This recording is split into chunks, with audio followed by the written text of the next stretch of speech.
தேவரீர் திக்கற்ற பிள்ளைகளுக்கும் ஒடுக்கப்பட்டவர்களுக்கும் நீதி செய்ய உம்முடைய செவியை சாய்த்து கேட்டருளுவீர். அதாவது மண்ணான மனுஷன், குன்மார்க்கன் என்னதான் செல்வந்தனா இருந்தாலும் அவன் யாரு? வெறும் மண்ணான மனுஷன். இனி யார பலவந்தம் செய்யக்கூடாது? ஏழைகளை பலவந்தம் செய்யவே கூடாது.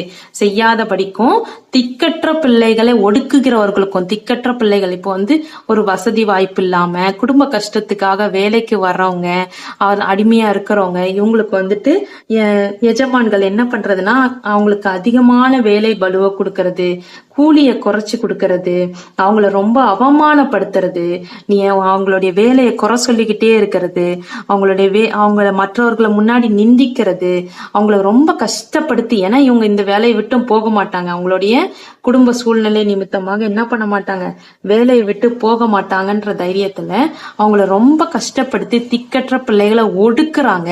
அவங்களுக்கெல்லாம் நீதி செய்ய உங்களுடைய செவிய சாய்த்தரலுங்க கத்தாவே அப்படின்னு சொல்லிட்டு ஏழைகளுக்காகவும் திக்கற்ற பிள்ளைகளுக்காகவும் சங்கீதக்காரனாகிய தாவீது ஜெபம் பண்ணி கொண்டிருக்கிறார். இன்றைக்கு கூட உங்க வாழ்க்கையில நீங்க ஒருவேளை நல்ல செல்வந்தனா